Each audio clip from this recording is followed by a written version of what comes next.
From layout type, by default, grid is selected. And if you want to change the number of products per row, which is by default 4 in desktop view, then simply add your number here, or simply click on this icon here, okay? And you can see that we can show up to 5 products per row in our desktop view. So simply change the number from here and click on Save Settings. See that it says Settings Saved, and go to the front end, and you can see that by default it's 4 here in every row. And let's reload the page and click on Add to Cart, and you can see that right now we have 5 products in every single row.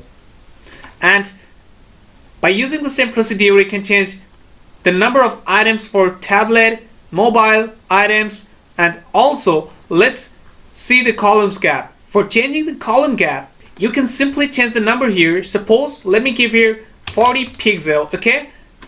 And 40 pixel will be distance from one column to another. And just scroll down and click on Save. And you can see that it says Settings Saved. Go to the front end. This is how it looks right now. Let's reload the page. Let's click on Add to Cart again. You can see that right now we have 40 pixel gap from one column to another.